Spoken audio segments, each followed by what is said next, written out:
Hello everyone, আর একটি নতুন ভিডিওতে সবাইকে অনেক স্বাগত। তবে আজকের ভিডিওটা শুধুমাত্র আমার মতো যারা নতুন মা হয়েছো তাদের জন্য। আর যারা সেকেন্ড মম হয়েছো তারা তো এক্সপিরিয়েন্সড মম, তাদের কোনো কিছু বলার বা অ্যাডভাইস দেওয়ার কোনো দরকার হয় না। তবে যারা নতুন মা হয়েছো তাদের অনেক কিছুই নতুন থাকে, তো তাই অনেক কিছু জিনিসই অজানা থাকে। তার কারণে বাচ্চাদের অনেক রকম প্রবলেম হয়। তবে আমি নিজে থেকে যেটা ফেস করেছি এবং নিজে থেকে যতটা এই 3 মাসে আমার অভিজ্ঞতা হয়েছে আমি সেটাই তোমাদের সঙ্গে শেয়ার করব। আর আজকে যেটা নিয়ে আমি কথা বলবো সেটা হলো বাচ্চাদের ঘুম।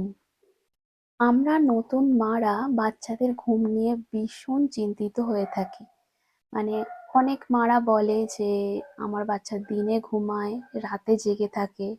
আবার অনেক বাচ্চার মারা বলে মানে টাইমটা উল্টো পাল্টা হয়ে যায়, অনেকে বলে। সেটা নিয়েই আজকে আমি কথা বলবো। এই সেম সিচুয়েশন আমি কিন্তু ফেস করেছিলাম এই 1.5 মাস আগেই বলা যায়। সেম সিচুয়েশন, আমার বাচ্চাও রাতে ঘুমাতো না, ভীষণ জ্বালাতন করতো। সারাদিন কাঁদতো। এমনিতেই আমার মেয়েটা ভীষণ কাঁদে। ও ঠিক কারোর কাছে গিয়ে ঠিক ও মানে ও ঠিক ভালো লাগে না, ও শুধুমাত্র আমার কাছেই থাকে। আর তবে এখন এই মুহূর্তে আমার দাঁড়িয়ে মনে হয় যে আমার মেয়েটা কাঁদতো শুধুমাত্র ঘুমানোর জন্য। ও ভীষণ ঘুম পায় সারাদিন, ও সারাদিন বেশিরভাগ টাইমটাও ঘুমাতে চায়। এমনিতেই 3 মাস পর্যন্ত 15 থেকে 16 ঘন্টা বাচ্চাদের ঘুম কিন্তু বরাদ্দ, যেটা অবশ্যই দরকার টাইম টু টাইম। তো তোমরা অনেকে আবার বলতে পারো যে তুমি সবেমাত্র 3 মাস মা হয়েছো, তুমি আবার অ্যাডভাইস দিচ্ছ। না, আমি কোনো অ্যাডভাইস দিইনি। আমি নিজে থেকে যতটা অভিজ্ঞতা আমার হয়েছে, আমি সেটা চাই আমার নতুন বন্ধু যারা হয়েছো তাদেরকে সেইগুলো বলতে। কারণ আমি নিজে মা হয়েছি, সেটা বুঝতে পারছি যে একটা মায়ের একটা বাচ্চা না ঘুমালে কতটা কষ্ট হয় সেটা আমি জানি। একটা বাচ্চা ঘুমালে তবে একটা মায়ের শান্তি বলা যায়, সেটা ঘরের কাজ করে হোক বা নিজে একটু বিশ্রাম নিয়ে হোক। একটা বাচ্চা ঘুমোলে একটা মায়ের শান্তি। তো এবারে মূল টপিকে আসা যাক।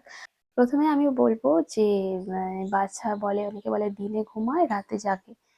সব থেকে বড় কথা, আমাদের বাচ্চাদের শেখাতে হবে, ওদেরকে বোঝাতে হবে এটা দিন, এটা হলো খেলার সময়, আর রাতটা হলো ঘুমানোর সময়। ওদেরকে বোঝাতে হবে, ওরা তো কিছু জানে না।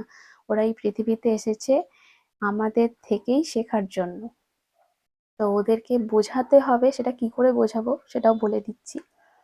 সকালবেলা বেশিরভাগ টাইমটাই ওদের কিন্তু জাগিয়ে রাখার চেষ্টা করতে হবে, যে করে হোক, খেলে হোক, যে করে হোক। ও যদি না রাতে ঘুমায়ও, তাও ওকে দিনটা অন্তত একটা দিন অন্তত ওকে জাগিয়ে রাখতে হবে যা করে হোক। যদি খুব কান্নাকাটি করে তখন ওকে ঘুম পাড়াতেই হবে। কিন্তু যখন দেখছো আর দিনটাতে যখন দেখছো ও মানে একটু চুপচাপ আছে, কিন্তু ওকে ঘুমানোর চেষ্টা করার দরকার নেই, ওকে দিনটাকে বোঝাতে হবে। আর দিনেতে অতি অবশ্যই কিন্তু নিজের ঘরটাকে আলোকিত রাখো। নিজের ঘর বাচ্চা যেখানে থাকে আর কি, সেই ঘরটাকে আলোকিত রাখার চেষ্টা করো, যাতে ওরা বুঝতে পারে যে এখন আলোকিত আছে, এখন দিন। এটা ওদেরকে বোঝাতে হবে। এবং সূর্যের আলোর কাছাকাছি একটু ওদের নিয়ে যাওয়াও দরকার আছে, সেটা ওদেরকে নিয়ে যেতে হবে।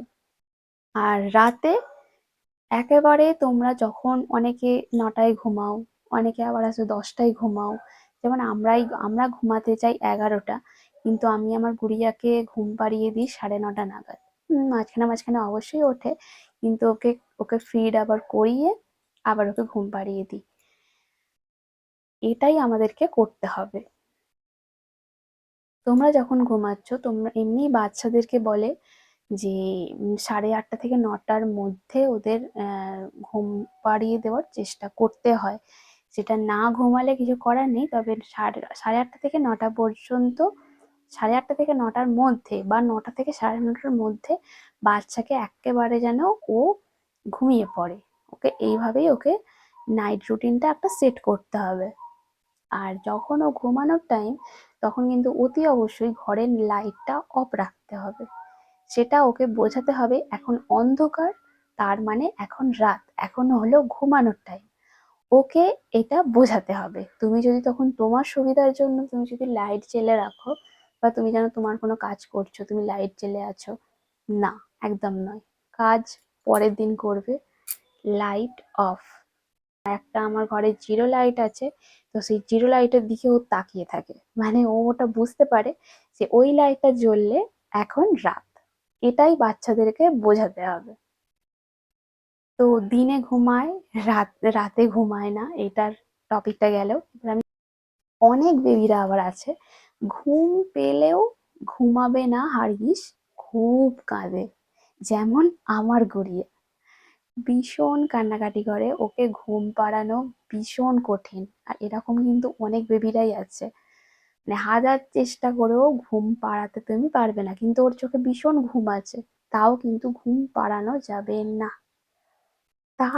তাদের জন্য একটা ভীষণ ভীষণ ভালো ট্রিক্স, সব থেকে ভালো দোলা। বাচ্চারা কিন্তু দুলতে দুলতে ভীষণ ভালো ঘুমায়। তবে হ্যাঁ, আমার গুড়িয়া কিন্তু বাইরে দোলা থাকা সত্ত্বেও তোমরা দেখেছো যে আমি ঘরে ওকে কাপড়ের দোলনা করে দিয়েছি, কাপড়ের দোলনাতে আমার গুড়িয়া ঘুমায়। তবে তোমরা যারা মানে অনেকে ঘরেতেও দোলা কিনে নিতে পারো, তবে ওই দোলনাগুলো আমার মনে হয় না বেশি দিন যায় বলে, মানে তাড়াতাড়ি তোমার ওই দোলনাতে বেশি দিন আর শোয়ানো যায় না। ওই মানে 4 মাস 5 মাস পর্যন্তই বোধ হয় ওতে মানে ঘুমাতে পারবে বাচ্চারা, তারপরে একটু রিস্ক হয়ে যাবে, মানে ভয় ভয় লাগবে কোথাও ছিঁড়ে পড়ে যাবে না, তো এরকম একটা ভয় ভয় লাগে। তবে তারা কিন্তু এই দোলনাটা ব্যবহার করতে পারো। হ্যাঁ, আমার মতো এরকম কাপড় দিয়েও দোলনা বানিয়ে দিতে পারো। তবে হ্যাঁ, কিন্তু এই কাপড়ের দোলনাতে বাচ্চাদের কিন্তু, বাচ্চাদের যদি ভীষণ ঘুম পায়, 5 মিনিট, 5 মিনিটেরও কম সময়ে ঘুম চলে আসবে। আমি 100% গ্যারেন্টি দিয়ে বলছি। ওর যদি চোখে ঘুম থাকে, নট, যদি হ্যাঁ যদি এবার ওর পেটে গ্যাস থাকে সেজন্য কাঁদছে, বা যদি ওর পেটে খিদে থাকে সেই জন্য কাঁদছে, যদি কান্নাটা যদি সত্যি ঘুমেরই হয়, তাহলে কিন্তু 5 মিনিটও যাবে না, ও ঘুমিয়ে পড়বে এবং দারুণ ঘুমাবে, দারুণ ঘুমাবে। আর অতি অবশ্যই নিরালা শান্তিপূর্ণ জায়গায় বাচ্চাদের ঘুম পাড়াতে হবে। আর সেটা আমার মনে হয় নিজের রুম ছাড়া আর কোথাও নেই। কারণ বাড়িতে মানে টুকটাক শব্দের আওয়াজে সারাদিনে হতেই থাকে, আর বাচ্চারা সকালে একটু আধটু তো ঘুমাবেই। সেটা মানে 3 মাস পর্যন্ত ওদের এখন চোখে ভালোই ঘুম বলা যায়, সারাদিনই প্রায় ঘুমাবে। তাই আমার গুড়িয়াকে আমি মানে ইচ্ছা করে জাগিয়ে রাখি এখন। আগে ঘুমাতো না, রাগ করতাম, আর এখন আমি ওকে ইচ্ছা করে জাগিয়ে রাখি যাতে ওর ঘুমটা পরে সলিড হয়। বাচ্চারা অনেক সময় দোলাতেও কিন্তু ঘুমাতে চায় না, না, অনেক সময় ওদের বিরক্ত এসে যায় ওটাতেও। হ্যাঁ, আমার গুড়িয়ারই আসে। তখন তোমরা ওদের একটা ফেভারিট সং চালিয়ে দিতে পারো, যেটা ওদের একটা এন্টারটেনমেন্ট করবে, যেটা তোমার ফোনেতেই হোক বা তুমি নিজের মুখেই গাও না কেন। আমি মাঝে মাঝে আমার গড়িয়াকে মুখেতে গান শোনাই, বা ফোনেতে মাঝে মাঝে চালিয়ে দিই। তোমাদের খুঁজে বের করতে হবে যে ওর কোন গানটা ভালো লাগছে, সেই গান ওদেরকে শুনিয়েও তোমরা কিন্তু ওদের ঘুম পাড়াতে পারো, ভীষণ সুন্দর ঘুমাবে। আমার নিজের অভিজ্ঞতা আমি তোমাদের সঙ্গে শেয়ার করলাম। তো তোমাদের বেবিদের সঙ্গে মনে হয় তো মিলবেই, একদম 100% গ্যারান্টি। সব থেকে আগে নিজের বেবিকে বুঝতে হবে, তার ঘুমের রুটিন বুঝতে হবে। যেমন আমার গড়িয়ার ঘুমের রুটিন বুঝতেই আমার এই 3 মাসটা সময় লেগে গেল। তোমার নিজের বাচ্চাদের ঘুমের রুটিন বোঝো, তাকে টাইম টাইম ঘুম পাড়াও, দেখবে ঠিক ঘুমাবে, আর মায়েরাও একটু শান্তিতে থাকতে পারবে। আজকের ভিডিওটা আমি এখানেই শেষ করছি। তো সবাই আজকের মতো টাটা।